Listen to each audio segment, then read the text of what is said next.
Hey guys, welcome back for another exciting episode of YOML. This is the Year of Magical Learning podcast. And today we're trying to do the final installment of one of our favorite books, The Antifragile by Nassim Taleb. So take it away, Chris.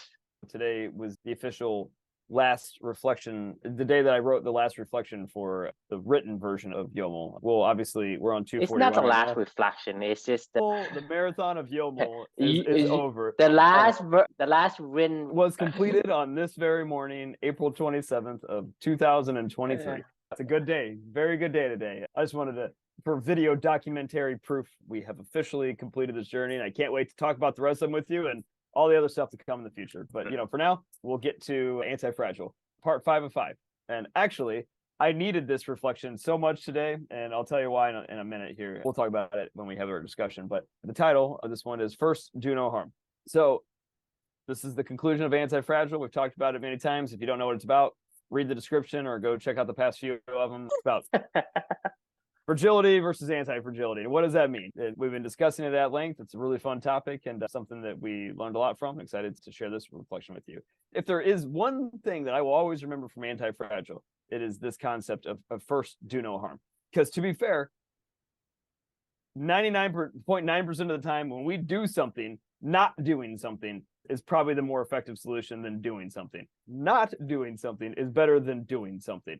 I think as humans, we don't understand this. We're drawn to action, right? And we talk about this all the time. Just get to work, compound effect, do the stuff that you want to go do the things you love to do and go that route, right? When we see somebody hurting, we want to help. When we see somebody that's sick, we want to solve their problem. When we see somebody that is poor and doesn't have any money and they're sleeping under a car pass, we want to help. That is a part of humanity that is a good thing and a bad thing, right? It is the best thing ever because we care about each other. I mean, we truly care about each other. This goes back to humankind. I think, at least, kind individuals, and that's one of our superpowers, is we actually care about each other, and want to see other people survive and thrive. We don't want to see other people in pain.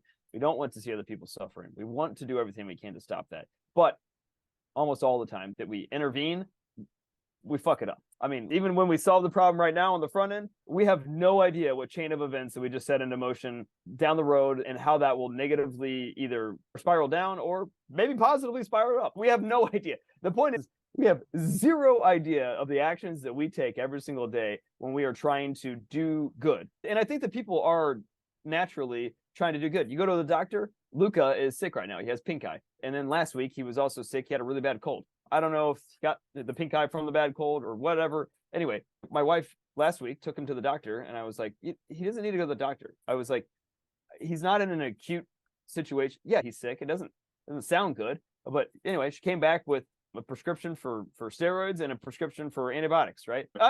That's what happened. I was like, Felicia, you do not need to take him to the doctor. Like, I promise you, all you're going to do is tell you what you want to hear, which is, your son's sick and he's not feeling very well right now. Here's some medicine to go home. Here you go. This will make you feel better, right? But really, I think it was to make my wife feel better, to be honest with you. We're not giving them at least the antibiotics. You can give them the steroids, but I don't love that, but we're not giving them the antibiotics. I didn't have a choice with the steroids because I think they gave it to him when he was there. And once you started the course of the treatment, like, you got to do it anyway.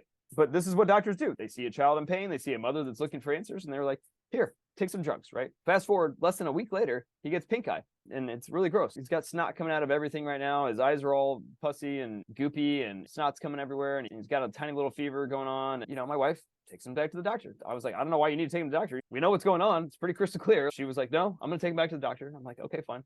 So she comes back with another prescription for antibiotics. This time he has a double ear infection, apparently. Here's another course of antibiotics that they just prescribed him. And I was like, no, we're not giving him that either. I'm not giving him these things because of this exact concept of first do no harm. I have no idea what happens when you give this. In a couple weeks, he's going to be probably fine, most likely. His body will do what his body is designed to do, and give him time to rest and recover and sleep and whatever. And if it doesn't, then acute medicine is pretty remarkable. I've seen it firsthand a million times, with my daughter and what we went through. I know what bad looks like, and I know what not bad looks like. And I know what medicine can really do when it needs to be done in a very acute emergency setting versus what this is, which is my son doesn't feel good, and that doesn't change the fact that I want to help him. I'm not trying to be callous at all. Like, I want to help my son. Like, he's my son. Like, I want my wife to feel at ease. She's my wife. Like, I want everybody to feel happy and healthy, and like, let's go back to do what we do. But the truth of the matter is just giving another drug or giving this or that. We have zero idea. Maybe 20 years down the road, this is what leads to him having asthma and IBS and Crohn's disease, and his gut, is all fucked up from all the bad antibiotics he took. And now when he has like an actual problem, the antibiotics he actually has to take doesn't work. Anyway, my point is, we don't know. So the better course of action, most likely 99% of the time, is probably just let him heal on his own and see what happens, right? Like, do no harm. Like, that's the doctor's oath, right? That's the oath that we all should take in life. That's the problem, right? Is we want to help, but we shouldn't most of the time. So here's where the dilemma is what do you do? And this is what the second half of the reflection is about. So you're looking at me and you're like, Chris, okay, great. So you're telling me don't ever do anything. Not true at all. Actually, I'm saying the exact opposite of that. I'm saying do the thing that you know will never do any harm. If you know that you do this, it will never cause any harm. Go with the forces of nature. That. Keep going. Let nature do its wonders. Whatever nature it designed you to do, just let it take its course. Say the words. People, If you want to act all day long, we are drawn to action like we talked about, right? So if you're going to act, follow your values and be on purpose, do your mission, do your purpose, because I can guarantee you will never look behind you in your wake, of all the ramifications of all the stuff that you do later on in your life and go, I am not happy with what I did. You'll go, I don't care what happened. I'm very happy with every action that I took, and whatever came from that, right? And like, that's my first do no harm principle of, if you're going to do anything, act, but act for yourself and act for the things that you care about most. Live your values, be on purpose. And the wake that comes from that, you will never care. You will never have to think twice about it. You'll never have a negative ramification that comes from that. I can guarantee you that you will never, in your course of your life, ever go and say, man, I really wish I hadn't, if one of your core values is health, I really wish I hadn't have cared about what I ate all the time. Like, there's just zero chance in hell that you're ever going to, you regret is about, okay, I regret eating that thing. I didn't regret not eating something, like, Exactly. So you say, hey, I regret to eat that leftovers that now causing my stomach to go berserk on me. You regret though. You say you don't regret. Say, hey, I regret not eating that leftovers or not eating that juicy steak or whatever whether positive or negative. You don't regret something like that.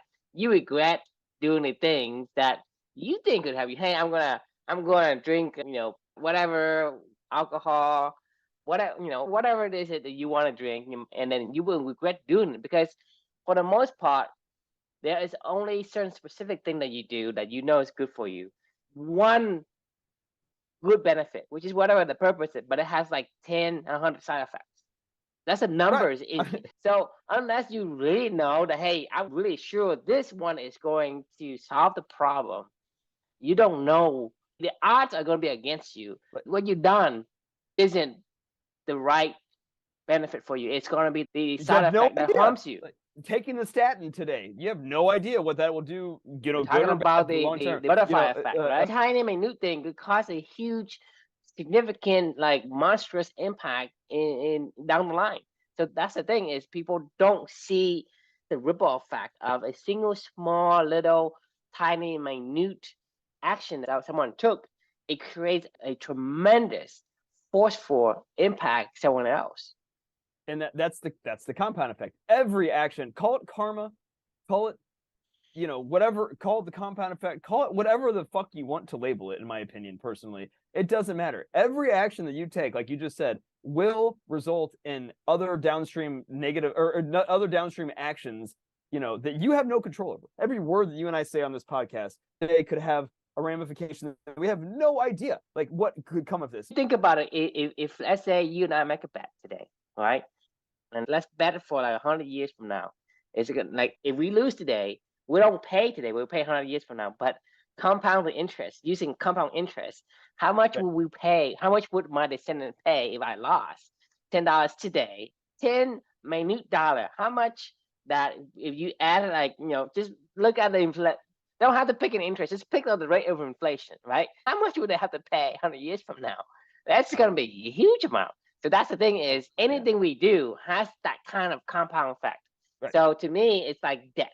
You owe something, right? Even though it's small, if you let it fester, it continues to accumulate, and it grows exponentially into the point where 100 years from now, it's going to be so much bigger than we can imagine. If you compound yearly, monthly, daily, the more you compound, the faster it will get, the bigger Right. it get. So in life, right, the compound effect is multitudes at once, and it compounds within seconds or milliseconds.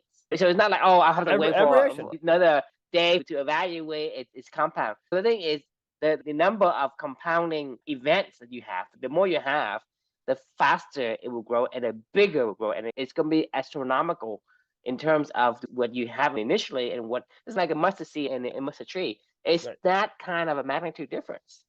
I mean, it's massive. I mean, one of the rare books that I read for fun before Amelia, just for pure fun. I don't even know why I read this book, to be honest with you. I think I just happened to be wandering around Borders one day with my wife who likes to read or something like that. And I was like, oh, that looks interesting. I picked up the book and bought it, ended up finishing it. It's called The Housing Boom and Bust by Thomas Sowell. You know who that is? Thomas Sowell? He's like a famous economist. I don't know a lot of famous people. I only know Britney Spears. So he's still alive today. Anyway, he wrote this book called The Housing Boom and Bust. And once again, one of the rare books that I read on my own. Like, it wasn't a podcast or for some book for work or whatever, it was just for fun. And I always remembered from this book, and I still remember to this day, he talked about, I think it was like in the 70s. I'll probably butcher this whole thing, but long story short, there was some legislation that was done in the 70s. It was like the fair, housing or whatever, some act or whatever that, or no, it was in the 90s where President Clinton signed into law because lawmakers trying to do good for people, saw people in pain, saw people that couldn't necessarily get the house of their dreams. Maybe they were from a lower income neighborhood or family or socioeconomic class, and they couldn't get the house of their dreams because like they just couldn't afford it or whatever, or banks wouldn't lend them money for their mortgage and yada yada yada. So there was a law that was enacted to help them to get a home. That sounds great. Everybody should have the opportunity to have a home. I mean, who doesn't? Like, would you honestly think that anybody would stare you in the face and say, you know what, you don't deserve a house, fuck you? You know what I mean? Like, no, nobody would ever say that to anybody, Or right? somebody. Well, somebody may, but going again to humankind, I think you and I both would agree after this whole journey, like, it's probably way more likely. To me, it's a ripple effect. I want to clarify what I said by that. It's ripple effect. People, if on a blank slate, they would never do it. Right. Most people, this is what I'm saying is when you eat the frog, you will say, well, you need to eat a frog too. So if they eat the frog and I come in and say, hey, y'all, I need a loan for my house, this is my dream house, and they just eat the frog, then they will say no. That's the thing. But if they didn't eat the frog, that's what I'm saying is I've worked at a lot of different places, and I've noticed that the environment and what kind of work they do, right? People. Yeah. People, it doesn't matter who it is. It's like in a happy turn you place, into a monster. everybody's kind. Right. Yeah. Everybody's kind when they're happy. They're kind, right? And when they have to eat the frog and endure's sake, are nasty. It's like, shit, what the hell? What happened? But it's like, what happened? Like, who spit in your binker kind of saying. Right. Yeah. I totally agree with you. I think environment certainly can shape that. But I think at our core, we all would rather be the other state, right? The thing is, if you think about it, before the first person who becomes angry, right? No one's angry until somebody, for whatever reason, by random chance, got the atomic bomb and they decide to take out on the world, say, hey, the world's bad, and they the one who fester the negativity, and that negativity it pays forward. You pay forward whether it's positive or negative, because you said, hey, True, can you help me with this? Right. Why did I say that? Not because you did anything wrong, just because I stubbed my toe on some piece of rock. I got shit going on. I think circumstances. And then you go say, hey, True, can you help me? And so somebody calls you and say, hey, Chris, can you have 5 minutes of your time? You're this great marketing guy. So it goes on and on and on and on, and it compounds like a snowball that goes down the mountain. It gets bigger and bigger and faster and faster.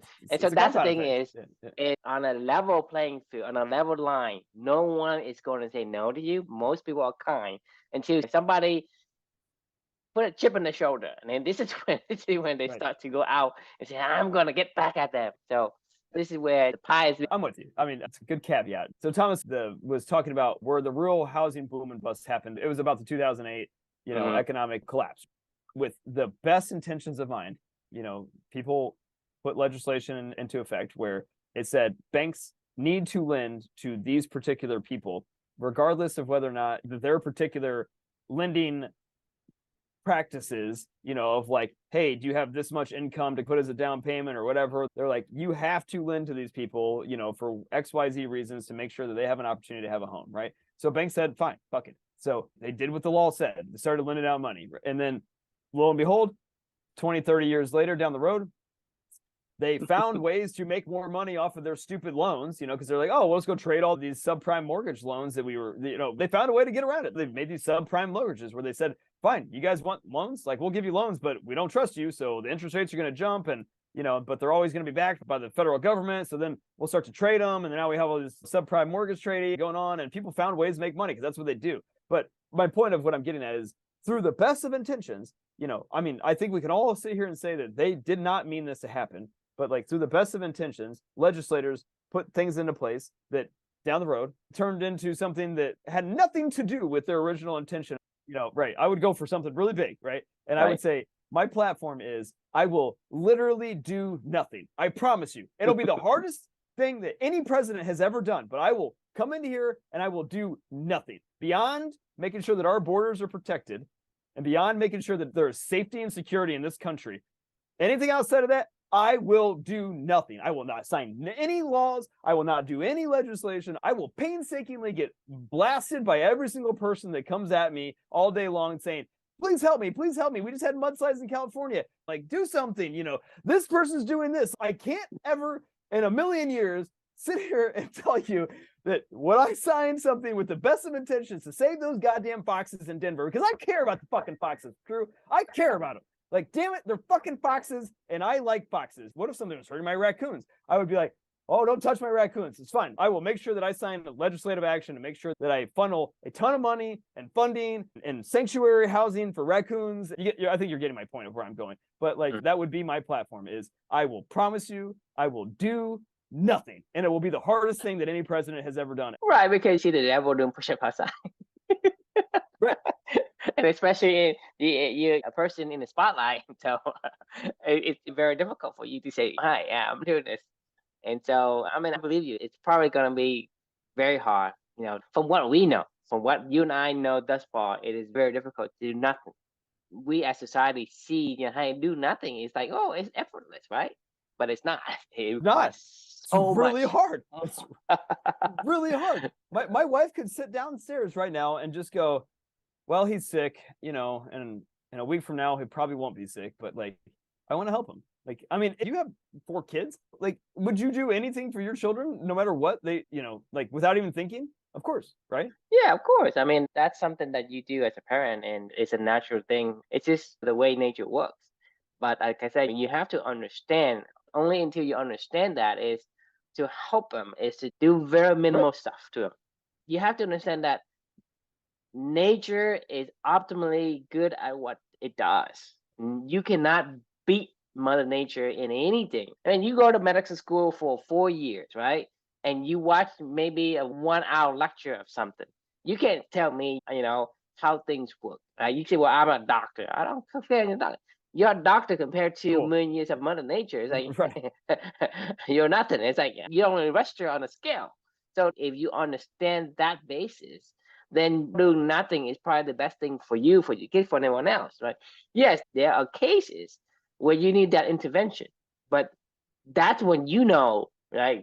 Like you said, there's certain situations where you need the intervention and use it. I'm not saying don't ever do that, but you have to understand what are you betting on? You betting on a possibility or the probability. Live in a world of probable, not possible.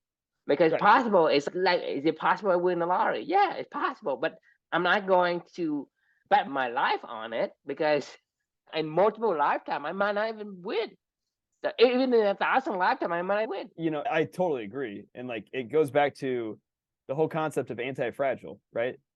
Doing nothing is anti-fragile. Doing something is fragile. It's going to break. It's going to break. No matter what you do, it will not work long term. There's no solution that anybody that's ever crafted anything in this entire world that is not a Mother Nature solution will always work in perpetuity, forever and ever and ever and ever. It's not possible, right? So here's another fun story. The best doctoring that I've ever gotten in my entire life was when I started to have panic attacks.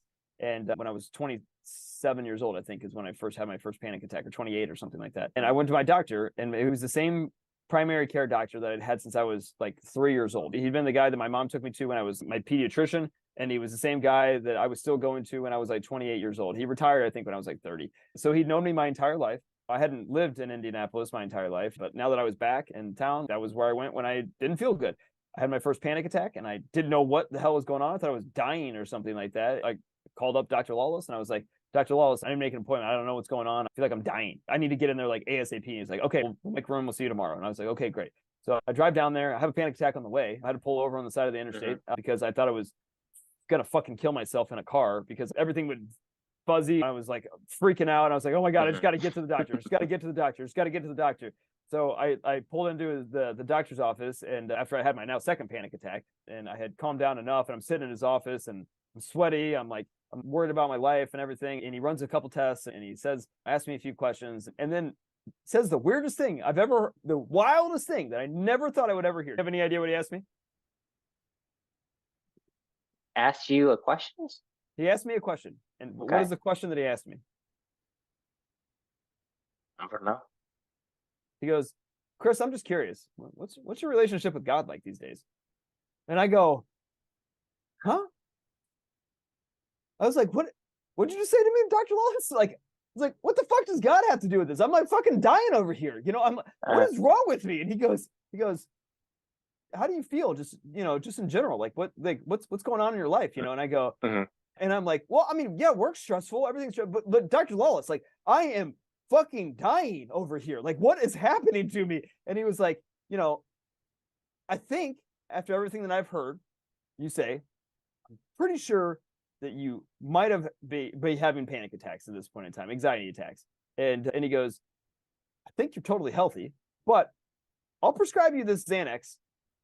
I'm just going to give it to you just because it's my doctor duty. I swear to God, this is what he said. He goes, I think you should go home. I think you should think about, your relationship with God and maybe talk to yourself a little bit.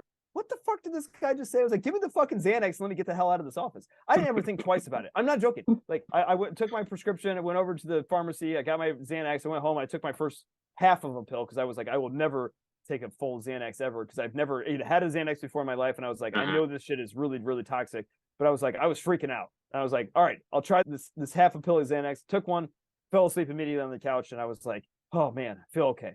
The next day I woke up and I'm like, looked at this little bottle of Xanax that I had over there and the first little half pill that I'd taken off there. I was like, I don't need it yet. I'm okay. I'm gonna go to work. I'm gonna try to see what happens. All day long, I stared at that. I put it in my bag all day long. As soon as I felt like whatever was going on with me, I was like, go get the bottle of Xanax, go get the bottle of Xanax, go get the bottle of Xanax. I just knew that it was there. It was comforting to know it was there, but I didn't take it. I think over the course of the next 2 years, I had that same bottle of Xanax. I think I maybe took a total of 6 half pills over the course of that entire time. But the moral of the story of what I'm trying to get at is like the best doctoring that I've ever had was what my doctor was trying to say of like, I don't want to give you this. This shit is dangerous. This isn't going to help you. What you need to help with is everything else that was going on in your life. I was miserable at work. I was miserable at my job. Like miserable. I was so unhappy. Every day that I woke up, I was like, I can't go into this fucking place. As soon as I would walk in there and sit at my desk and one of my employees would come over and they would have like 900 fucking problems. I'm getting fucking panicky just thinking about it. And I would immediately just get flush red. My heart would start pounding. I would just start sweating and I just would want to run away. This was like this for years. And I was like, I can't do this anymore. But that was what was really going on. It had nothing to do with anything other than that. I hate this place. And it wasn't my employees that I hated. I hated the environment. It was stuff that they were being subjected to, that I was being subjected to, that we were all being subjected to that was outside of our control. And I just couldn't take it anymore. So my doctor was a great doctor. He did first do no harm principle, and he smacked some sense into me. It only took me until way later to realize what he was actually saying to me, But the sad part is that, he has this doctor duty that he must prescribe you the Xanax. Most doctors, without having the experience like he does, they probably gonna say, well, it's my duty to give you something. Then they do. And I mean, 99% of the time, it's gonna create some harm to you. Easily become an addict. Right? Right. And so that's the thing is, we need to be understanding of what people do and why they do it. And sometimes, most of the time, it's not that they're out there to get you. It's just that they want to help. Right. And like I said, when you're talking about like, because as like we said, anti-fragile, human being is the quintessential example of what anti-fragile is. when you interfere and give your son the steroid and the antibiotic, you are blocking the anti-fragile from doing its work, because Right. your body is designed for that. Your body is designed to overcome. That's why you have the vaccine. The vaccine is basically a weaker dose of the actual bacterial viruses, and you They're kind basically of anti-fragile train vaccine. it to beat it. But Right. your body is anti-fragile. The Right. vaccine is just a decoy to say, hey, instead of David fighting the Goliath giant, you fight a mini Goliath. Right. Right. Right. You're still fighting Goliath. You're just fighting the child of Goliath. But then whenever Goliath comes, you fight the mini Goliath. You can say, oh, I know how to fight. I have learned. I have trained. I'm prepared. So when the actual Goliath comes, you're able to subdue him. So that's what I'm saying is, as a human being, we are that, quintessential example of what anti-fragile is. When you intervene with it, you prevent the anti-fragile from actually activate and work in Yeah. your favor. I mean, Right. it's like, if you say, well, I want to take care of my son, I want to not let him to exert any energy. I'm going to put him in a wheelchair and I'm going to push him anywhere, right? You think about it. What happened to him later on when he's like 10 years old, 20 years old? He fucking don't have any leg. I thought about you tonight, actually, as I took Luke on a walk. I was coming around this path, this like walking path in this park next to us, and like there's only me and this other person maybe like 100 yards away, and they're walking and they have a little stroller as well. I'm like, oh, somebody was pushing a little baby around. That's cute. So it's just a mom and a baby walking, whatever. As we get closer and closer, she has like her headphones in. She's like bouncing around, like, the lady behind is like having a great time. And as we get closer and closer, I go, oh, that's not a baby. You know what it was? It's a puppy. It was a fucking dog, and I was like, and it made me Oh, think of it made me it's think like of it's like you put a dog in the shed. That's yes, exactly what I they was do. like, what the fuck? This is a dog. The dog wants to walk. The dog doesn't want to be pushed around in a stroller. I'm pushing around my babies because he can't fucking walk as fast as everybody else can. If he wants to go experience the world, I gotta push him right now until someday that he can go do it himself. But I was like, holy shit, you're pushing around your fucking dog. He no longer becomes a dog. He becomes a vegetable. He's not Just a like dog. Sherman. Yeah, Just like no. Sherman. I mean, dogs, they yearn to go out there and run around, and you can't even From day one. keep up with them. And you put them in a stroller. This is the ultimate like harm that you can do to some I was animal, dumbfounded. human. Yeah. We're trying to be good, but first, do no harm. Let the fucking dog be a dog. My dog's getting old, right? Like, I try not to like. She has to go down 2 flights of stairs to get to our yard from our But you think kitchen about to our Sherman. patio to Sherman whatever. is at death's door. He can't Right. walk, right? He basically sits in there and he can't walk. Encourage him to walk, prolong his life. He would have I died agree. within weeks or months. But because he just like your dog, like I was saying, if you sympathize your dog, but you're doing your dog this service.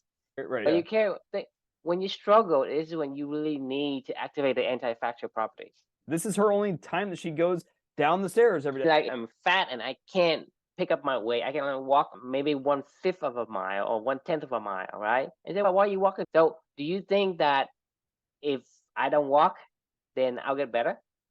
Or do I get No. better if I just walk? I mean, even for 10 steps. Right. And I do that 10 steps every day. Just 10 steps per day.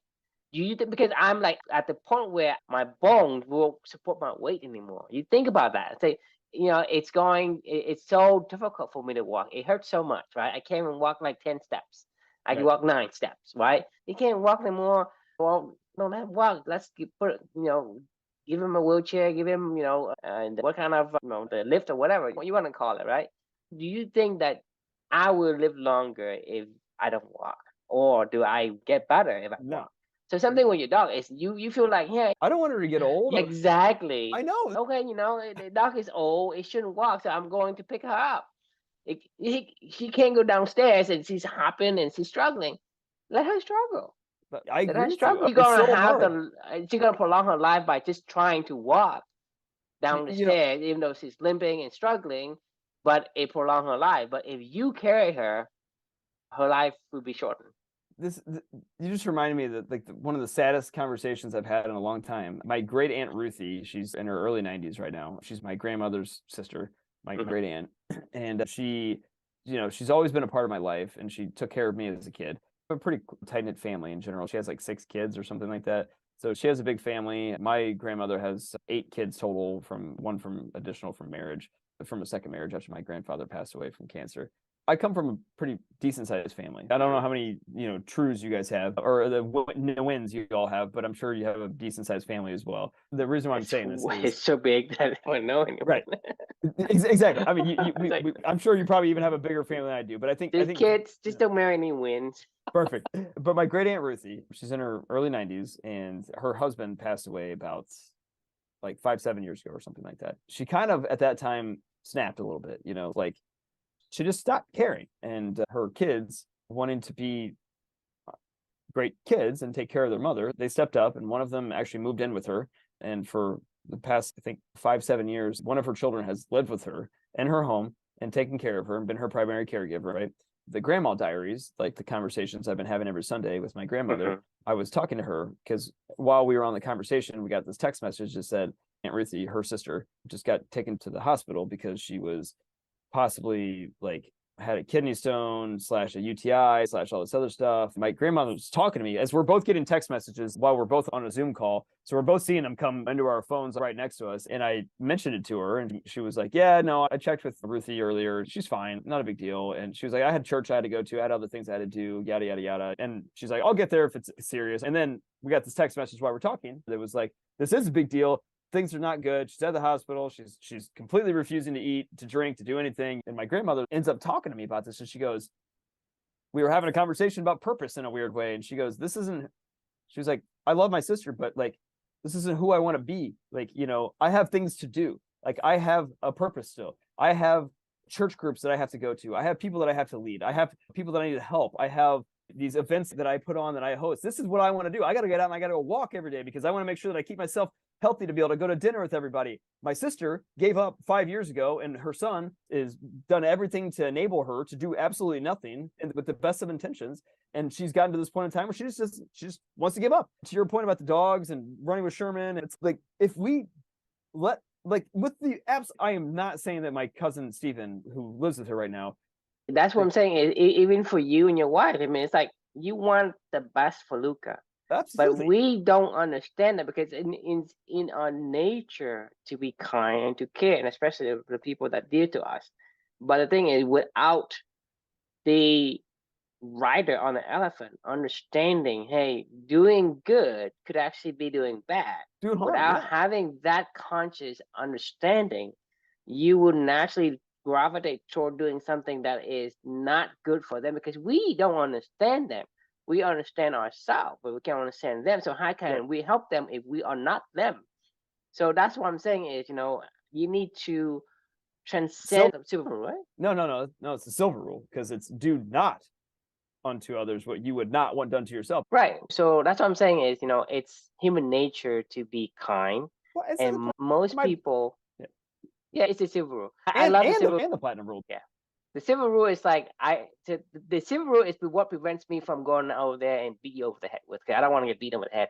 The first silver rule is it's also like, hey, we don't want. To me, the silver rule it's what prevents us from using our weapons at will, because we don't want them to use weapon on us. We don't want to use a weapon on them. So that's why, to me, as far as like atomic bombs and all this nuclear, it's never gonna happen. Right. Never. The only reason why a nuclear bomb will be fired if it's you are the only one that has it. But if the other guy has it, you will not fire. I mean, dude, you won't fire. You do not want done to yourself. Nobody and wants that's to the get thing. blown up by That's the nuclear. thing. Exactly. That's what I'm saying is we don't. That's why we have this civilized world. It's because what to stop me from going out and bang somebody on the head and taking the money? Because I don't want them to do it to me. Yeah, right. Exactly. I mean, like so the same thing with like among all the wars, right? You don't want to bomb the cities that people live in or whatever. It's just because it's not because you don't care about the civilians. You just don't want them to not bomb. First, is what governs the world. It's do no harm. Like, it's not, because the golden rule is about action, right? Like, and do unto others that you want done to yourself. So if I mean, actually, the more that I think about that, that's a bullshit rule, because I don't want people to tell me what their values are, and I don't want them to do that to me either. Like, I mean, I'm okay if everybody understands this principle and everybody lives their values, right? Yeah. I agree. I mean, it's what is enforceable is a platinum rule, because if you have to think about what I like, then you have to know me first and then do that to me, right? Like, and then don't do anything to me. If you don't know me, don't do shit to me. I don't care. It's just like you think you're helping somebody and you go out there and you help them, and it turns out that it's not what Doing they harm, want. right? And so you don't want them to do it to you either, because that's why I'm saying mind your own business kind of phrase that comes up. That's Yeah. a silver rule at work. So to me, like I say, the best thing that I took out of this book is the silver rule, right? People talk about the golden rule, people talking about the platinum rule from the book that you read. What revolves around that silver rule? It's just do no harm. I mean, it's really what it is do no harm. Don't act. Like, like, unless this goes back to the whole reflection of, if you are going to act on the stuff that you know that you care about, that are your values, that reflect your purpose. And then I can guarantee you, you will do no harm. I promise you, because like, there's no bad things that can come from you doing things that you love to do. You don't love to do bad things. Like, nobody loves to do bad things. Like, I don't know where it flipped, where they went into a downward spiral, but even they had to block out the inner voice saying, don't do this, don't hurt somebody. Then it became easier. People have their, most people, like for me, it goes back to the civil rule again, because you want to,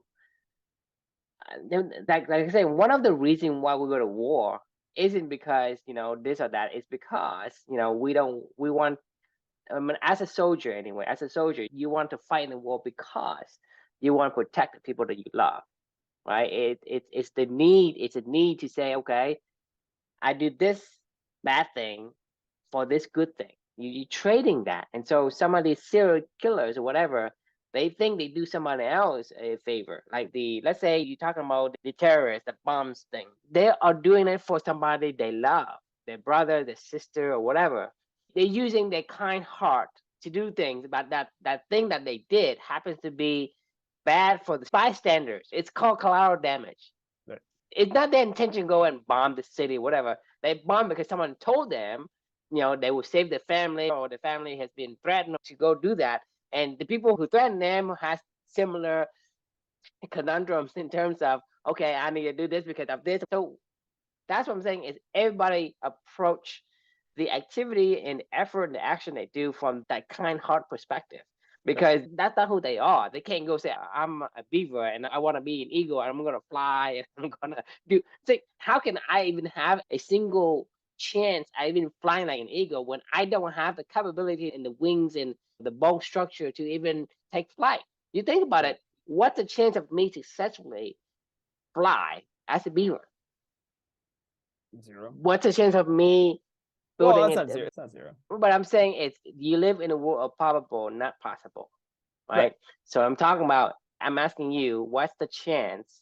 You don't have to say zero. You can say whatever numbers you want. 0.000. My point is, what's the chance of a beaver build a dam that is, pretty fucking awesome? I'd say 99% you can build a dam that's pretty okay. Like I said, whatever number you give me, compare that.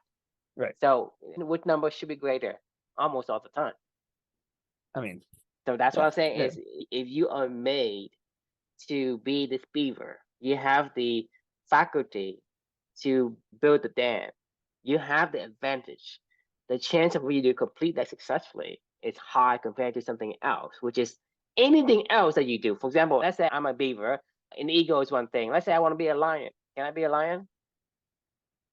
Very low chance. Very low chance, right? In your mind, mind, So let's say, okay, forget about the lion. Let's say be a wolf. Let's say I want to be, I want to be a hedgehog, right? Can I be that? I can't. So there is one thing I'm good at, and there are a million things I'm not. Right. So this is where the 99% comes from. It's like, if you're not good at what you do, this is not your core value. It's not what you are designed to do. Whatever you do, it's going to be an obstacle. Agreed. I mean, this is probably one of the most important principles, I think, of YOML, is like inaction. I mean, like, don't do how many times do I bring an idea to you? Exactly. How many times have I given an idea to you? I would say like 50. I mean, yeah. I mean, like this is what my brain thinks like this all day long, and I'm sure yours does too. But like mine, like I get really fun, creative ideas. That's what I like to do. And then I'm like, hey, I'm glad that you stopped me from doing it, because like I will do harm away from like this year of magical learning was one of those where it was like, okay, this does fully align to who I want to be. And I tested it out and we found out that it was legit. And here we are 16 months later. And I just finished the final reflection for this. And you and I are talking about our 241st, seventh generation committee meeting where we are talking about another great book and having another great conversation about all this stuff. Right. Totally natural. Totally natural. Like, and I have no shame and all the wake that was left and everything that I've done for this No particular regrets. project. Exactly. No regrets. Like, I mean, the only regrets that I have is that this is over. Like, that I know it's not over, but I mean, that this marathon is over. Your mind, it doesn't end. To me, it doesn't end. The only way it ends is whenever some external force prevents me from doing it. Whether somebody, just if life leaves me today, that's a force that prevents me from doing what I want to do. But Right. that's what I'm saying is, if you do what you do, right, then you have the ability to enjoy the journey without having any kind of regret and having any kind of like, oh, I look back and the mass, I'm like, God, like I can't believe I said that to that person or I did that to that person, hustled that hard where I completely ran over this person, like, I mean, this happens to me almost daily in the job that I'm in now, where I have like two different brains, right? One of them is my core value driven brain where I just want to go help and coach my team and club any light. And then the second side of my brain is like my corporate soldier brain where I'm like, okay, motherfuckers, you do this, you fucking do this, you fucking do this. I don't want to be that person. I was like, talk about do no harm. I don't want to do this to anybody. I don't want to have this conversation with you where I got to go, you know what? You suck at your job. Fucking fix this shit. You know what I mean? I don't want to do that. I have no other option in that world where it's like, if you don't figure this out, then we all get fired, And like, that sucks. Like, that's fucking awful. I don't want to do harm to somebody else. But then you look at your trail, your wake that you leave in behind, and people are like, man, I remember talking to Chris. He's a dick. Chris isn't a dick. Chris really cares about people and like really wants to hear their stories and wants to like help people. And they're like, well, that's not who I saw. And I'm going to go, yeah, you're right. That wasn't who I was. It's like a totally dichotomy, right? Like I have to do harm to you in order to get this because that's what the business is saying, Right. Can't just do everything that comes your way. You have to say, you have to understand to say no to a lot of things that doesn't fit. Because if you say yes to this, you say no to the others. Because there's certain activity that align perfectly with who you are. If you say yes to something that kind of fit, then you actually say no to the rest of it. You just cannot have both. You only have a single day, right? And you can't really divide that time among all the things you do. So you have to be able to say, well, I am sure this is what I want. And the rest of everything else that comes across your desk, you do nothing. We wouldn't have time to do this. It's not possible. And so that's what I'm saying is you're going to be miserable because it kind of fit and it kind of like what we want. And I kind of enjoy it, but then it doesn't last. A sunk cost fallacy, you say, well, I haven't gone this far, might as well go the rest of the way. And then 100 years later, it's like, I regret spending that time. I mean, you go and read what Steve Jobs said on his last day on Earth. Whether it's a $300,000 car or $30,000 car, it takes you to the same place. Right? And they say, well, that's my regret. I just mean the amount of money and all the things that I amassed it didn't give me any kind of high meaning to my life. No, I mean, so you can't really say, well, because I've gone down this route, I thought I was doing something good for society and whatever. If it's not aligned with who you are, you're not going to enjoy the journey. And when you leave this world someday, you're going to regret the time that you didn't do do the things that far better fit your lifestyle, your kind of person, right, than just picking up everything. So there's going to be 1,000 things, probably a million things you have to say no to. Oh yeah. I mean, you can say, well, you can tell me, hey, true, that's a good idea. And I say, yeah, it's a good idea, but that's right. Like I do this shit to you all the time. It's and I appreciate you. That's why you don't do it alone. I could be in my own little vacuum chamber and go, no. I'll convince myself that this aligns. Let's try this out. Like that's why I need you to say this, and vice versa. It goes both ways, right? I've never been more proud. No joke. I've never been more proud of any meaningful work activity that I've ever done in my entire life than this project. Like everything else that I've ever done in my life, I wasn't ever really proud of that. That was something that I had to do. It wasn't something I was proud to do. I've never been more fucking proud than that was why I was crying so much this morning. I've never done anything in this life that I've ever been more proud of than crossing that finish line of this first marathon of Your Magical Learning. It doesn't matter at this point in time, but I've never been more proud than to If you're cross born that. to run, you're gonna run. I mean, that's You run, just right? that Yeah. it is what it is, right? Because Right. if you're born to run, you run.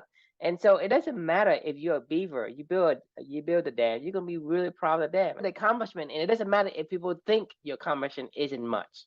It is up to you, because if you are a beaver, whatever you do, you feel proud. And if you and I are aligned on these core values, we are going to be proud, and regardless of anyone who says anything, any kind of judgment, we don't really. We're still proud to say that. And so anyone who wants to talk to me and say, "Well, I like to do this kind of thing," it's up to you whether you like it or not. And like I said before, it is okay to be misunderstood.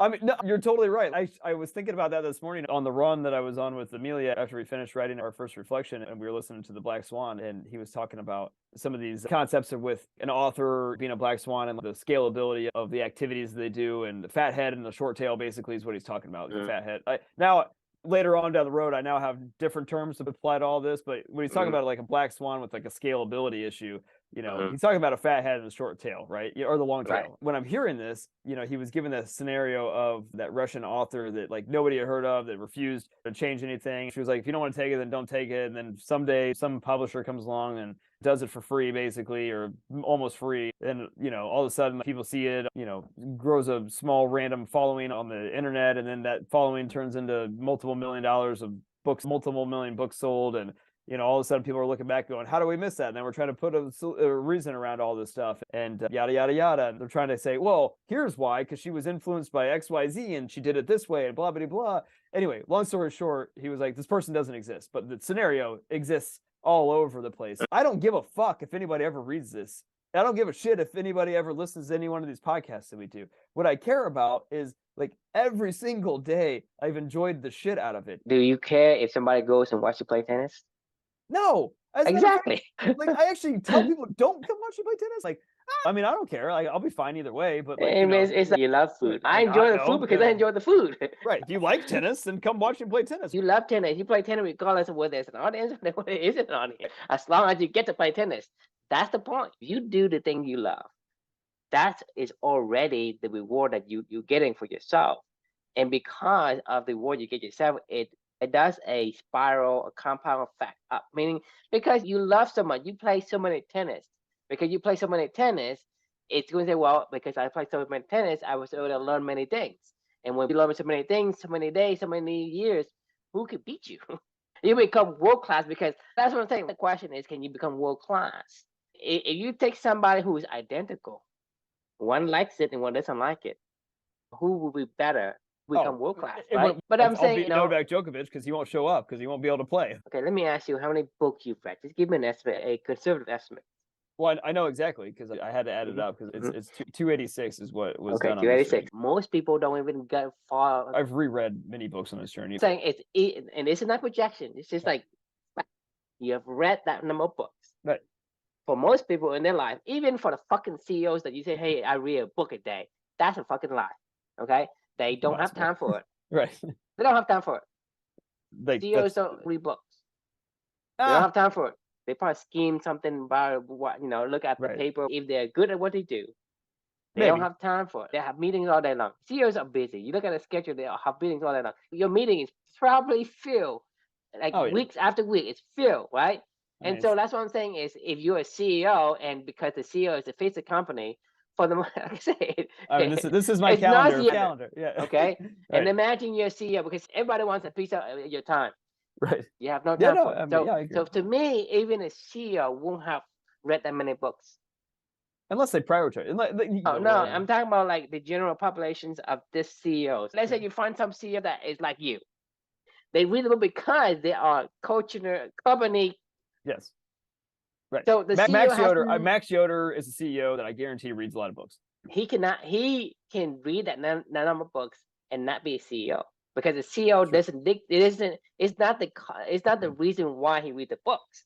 He read the books because he wants to read the book, not because he is the CEO. Yeah, You get my point? yes, 100%. Yeah. So that's what I'm saying is for most people, without doing the thing they like to do, right? It doesn't accumulate. It doesn't add up. It doesn't create that spiral effect. It doesn't create that compound effect that spiral upward, right? Yeah, Because that's what I'm saying is, you got to focus on the things that you know how to do and want to do and like to do.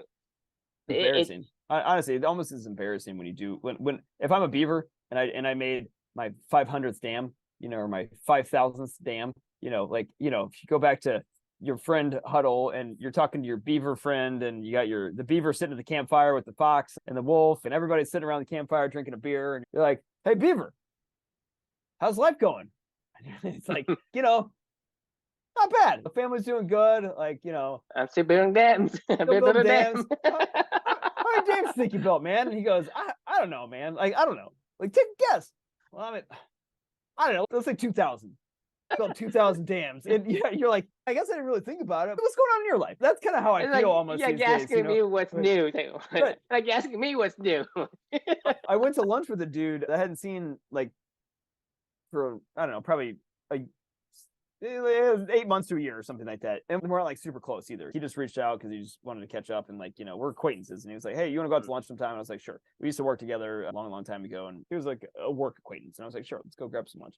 So we're grabbing some lunch and he's like, I'm asking him just what's new in his life, learn about his business, the business that he started. He's a realtor now and he's, running his own real estate firm for the past 5 years. And he's talking about his employees and all the struggles he's going through. I was interested. I was like, that's really cool. I mean, I'm really proud of you. That's great. He's like, so what's new in your life? And I'm like, nothing really. And he was like, nothing. And I'm like, I don't know. I'm, working a job, blah, blah, blah. This is what I do. Yeah, it's nothing really. And I can't remember how he accidentally opened up Pandora's box where I started talking about this shit, clubbing, but basically my beautiful question in life. Long story short, 45 minutes later, he's like, whoa, what do you mean you don't do anything? Well, I don't. I mean, I don't know. I mean, I'm just doing what I do. I don't consider that important to anybody else other than myself. And I'm being honest about that. Nobody does this to go, hey, I read 286 books. Beavers on purpose and goes, I because if you have to count, you have purpose. Exactly. Agreed.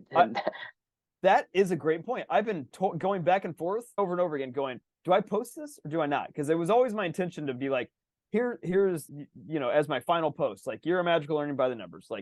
What a journey. Here's the last reflection. To your point, I don't really care if anybody knows this stuff, but at the same time, I'm really proud of it. We worked really hard. I haven't really talked about any of these things to anybody. Nobody knows what I've been doing or not doing. So I felt like maybe I should let them in a little, what do you think? I don't care. I mean, that's what I'm saying. I honestly don't care. For me, it's I look forward to our conversation and that's what I do. And whether or not somebody knows it is, there's not even a single iota of preference one way or another. If you say it, right? If you don't say it, I don't really care, right? To me, I am perfectly stable in my ability to know what I want to. I just say, well, what you do, you should do your thing. I do my thing. If you say, true, you're an idiot, true, it doesn't bother me a single bit because I am so sure of what I do. Any judgment that people give me, it doesn't faze me because I have this fortified shield. Like you're talking about the house and the devil doing outside and trying to get your attention, right? For me, it's my fortifications of my house is solid. And so any rocks that you throw at the house, it didn't even register onto the shield of the house, right? So that's what I'm saying is, I don't care. We say it, and if people say, hey, you're doing this or you're doing that, I don't care, right? Or we don't do it, I don't care. So to me, I don't really mind whether we show the number or don't show the number. It's all about, do I feel like it? If I were to do something, I had a spur of the moment. Okay, I actually thought about it and I like it. So if I like it, I put it out. If I don't like it, I don't put it out. I don't really care what people say about whether I'm this or that. That's where I stand. So for me, like I say, having that ability, it changed who I am. And it changed me for the better because regardless of how you judge me, I feel better about myself and I feel better about my life. For me, life is good, right? You can't say, well, what I do and what you do What I'm saying is having the ability to not care. That's why I say it's actually good to be misunderstood. I'm not here to prove to anyone anything. I'm not here to set anybody straight about me. Right. I don't really care. I don't have the time for it. I No, gotta build my you're right. dams. I don't. If you, at the moment when you do the thing about the numbers and you are inclined to do it, then fucking do it. If No, I you am. don't want to do and you don't, I just there's told no you. such thing as should I do or should I not. Say, do I want to? It's like the marshmallow test again. Should I eat the marshmallow or should I not? It's like, do you want a Yes. fucking marshmallow? If I you have do, eat it. not spoken about this for 16 months, and I've never been more proud of anything in my life. I'm happy to share this because this is a reflection of something that Amelia and I did together, and that I want other people to know. Maybe they'll ask a question about, well, what is all this about with Amelia? And I'm like, oh, I've never talked to you about my daughter. You know, some random person wants to reach out. I'll talk about it all day. That is my purpose. Where even though I become Don Quixote, I don't have a single shame of what I say. But I don't actually know what you mean by that. I know the book. I know it's a book. I don't know who. So the book about I know who the Donkey. knight and he's fighting the windmill, right? He's living his own world, right? Don't tell me. Is it worth reading? I actually don't. But to me, I'm just using it as a It's well, here I'll read it. But there's a book called Donkey Quixote. No, I'm talking about Don Quixote. I know. Hang on. It's like Don Quixote. Hang on. Don Quixote. There it is. It's Don Quixote.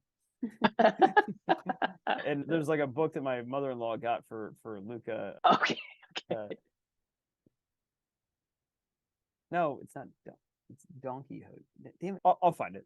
But the premise of the book is that the guy who thinks he's a knight, from the outside perspective, right? Everybody thinks he's a joke. But that's the thing, is everybody can think of me as Don Quixote.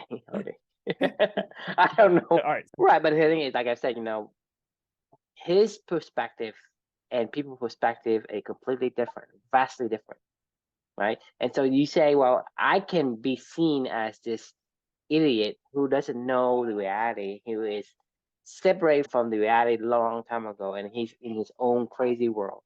Even then, I don't care. Even if I have realized that I'm Don Quixote, even after that realization, I still don't care. Right. Right? You think about that. That means to me is that it's good to be misunderstood because, people think differently than what Don Quixote is doing and what he thinks. All right, it is really late now. This is probably our longest one we've ever done. So, all right, let's wrap if you're cool with it. That was a fun one. Cool. Question: are your actions for others or for yourself? But they know. I don't care. Yeah, right. Anyway, all right, everyone, something to think about. Thanks for joining, and I hope you enjoyed the conversation. We'll see you all on Monday. Yeah, good night.